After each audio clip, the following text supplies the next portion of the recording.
Sir पहली चीज़ तो आप सभी लोग को प्रणाम। बहुत समय बाद मेरा विद्यालय आना हुआ और जब मैं विद्यालय आया तो मैं कुछ सवालों के साथ आज आपके सामने बैठा हूँ। मुझे हालांकि इस रूप में आपके सामने प्रस्तुत नहीं होना चाहिए था, लेकिन बहुत सारे सवाल जहन में ऐसे मेरे पास आए हैं जिसका जवाब आप ही लोग दे सकते हो। जब मैं आया तो मैं यूपी बोर्ड की तरफ गया तो सर सबसे बड़ी चीज़ यूपी बोर्ड सुनने में आया कि आईसीएसई विंग की तरफ संचालित हो रहा है, और अगर ये यूपी बोर्ड आईसीएसई विंग की तरफ संचालित हो रहा है तो इसकी इन्फॉर्मेशन प्रॉपर कुछ दी ही नहीं गई। तो ऐसा हुआ क्यों, बताइए सर, थोड़ा बहुत तो कुछ बताइए मुझे।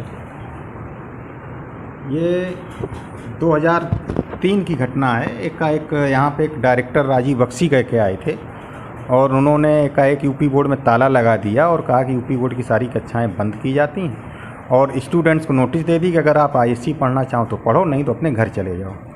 शिक्षकों को, जो टीचर्स उस समय थे, सारे टीचर्स को नौकरी से निकाल दिया गया, यानी यूपी बोर्ड को ज़बरदस्ती वहाँ से खाली कराया गया। उसके बाद हुआ कि जो टीचर कुछ तो आईएससी में चले गए और कुछ टीचरों ने कोर्ट चले गए।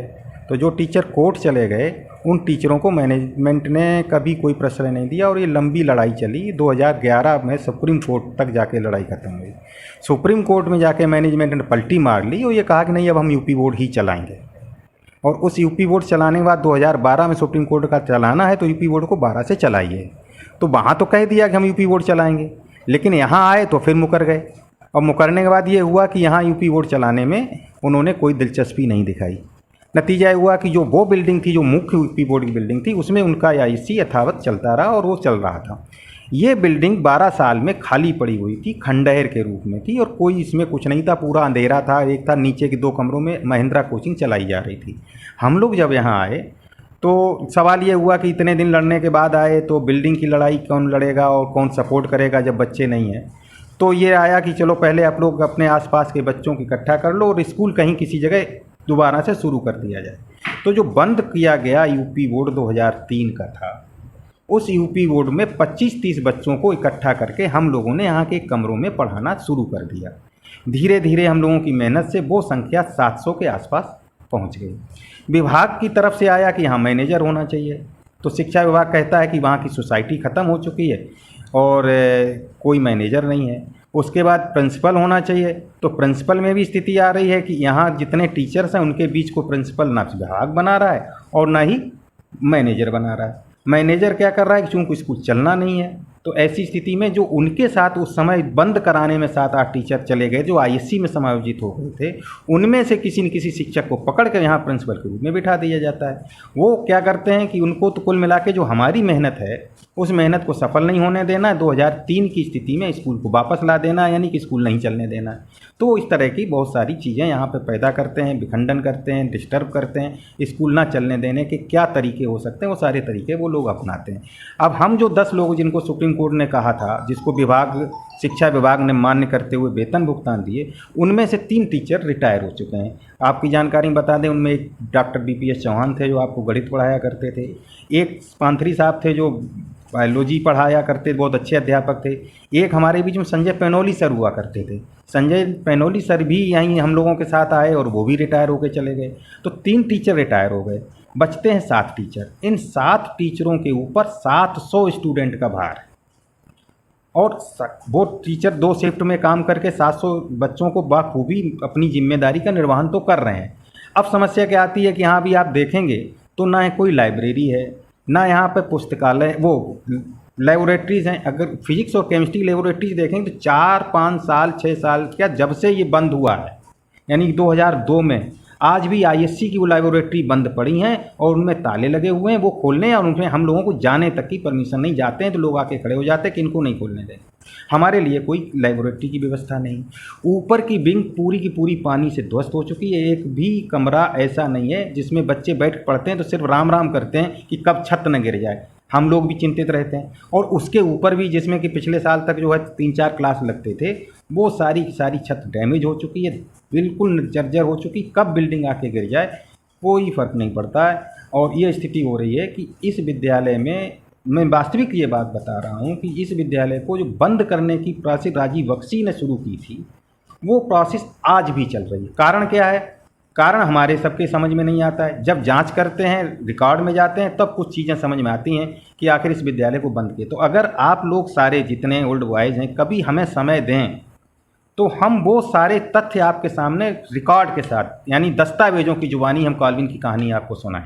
सर एक चीज़ मुझे आपसे पूछना था कि जब विद्यालय 2012 में, जैसे आपने बताया कि कोर्ट के द्वारा दोबारा आदेश दिया गया कि आप ओपन करिए, तो 2012 में जब विद्यालय दोबारा खुला और आप इस बिल्डिंग में आए, यथावत स्थिति आपने इस बिल्डिंग की देखी। मजबूरी में शुरू किया सर कुछ भी हो, लेकिन तो अभी तक प्रबंधन, चलिए ठीक है, इस विद्यालय का प्रबंधन तो इस चीज़ को नहीं चलाना चाहता, लेकिन आपने ओल्ड बॉयज़ को क्यों नहीं बताना सही समझा, जबकि इस विद्यालय से तो बहुत बड़े बड़े हस्तियां पढ़ के गई हैं।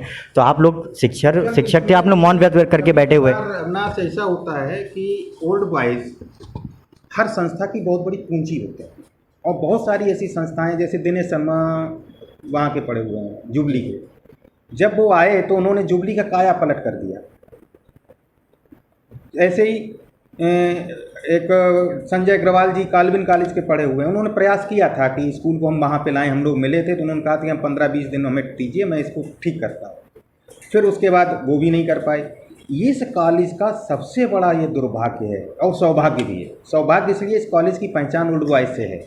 यहाँ पे 4 लगातार अगर आप गिने तो अतुल, अखंड प्रताप सिंह के बाद फिर अनूप मिश्रा और फिर तीसरे और चौथे गुप्ता, ये 4 मुख्य सचिव उत्तर प्रदेश में ओल्ड बॉयज़ की तरफ से हुए। 5-5, 6-6 यहाँ पर जो है हाई कोर्ट में जो कि हमारी अपनी ओल्ड बॉयज़ एसोसिएशन है, हम उसके सामने मुद्दे रखेंगे। अब दुर्भाग्य क्या है कि जब ओल्ड बॉयज़ एसोसिएशन की बात आती है तो ओल्ड बॉयज़ एसोसिएशन में मुझे दुख के साथ कहना पड़ रहा है कि ज़्यादातर जो ऑफिस बीयरर्स हैं वो आज तक अपने स्कूल को देखने नहीं आए, जिस स्कूल से वो पढ़े हुए हैं, जिस स्कूल के रूप में उनकी पहचान। लेकिन सर आप तो जब हम उनसे अप्रोच करते हैं, नहीं, आप तो ये चीज़ बोल दी है, और मैं भी जॉब करता हूँ, ये तो आपको पता ही है। मैं इसलिए आपसे ये चीज़ पूछ रहा हूँ, आपने तो बोला कि जो लोग नौकरी पेशा वाले हैं वो विद्यालय नहीं आ पाते, तो विद्यालय ने उन लोगों को कब याद किया? इतनी बदहाल स्थिति में विद्यालय चला गया, तो आप लोग का भी तो कुछ फर्ज बनता है। बहुत बहुमूल्य, बहुत कीमती, मतलब आपने एक बहुत जो क्वेश्चन किया है, इतना ज़्यादा वो किया है, इम्पॉर्टेंट क्वेश्चन है। हमारे यहाँ ओल्ड बॉयज़ डे वीक मनाया जाता है।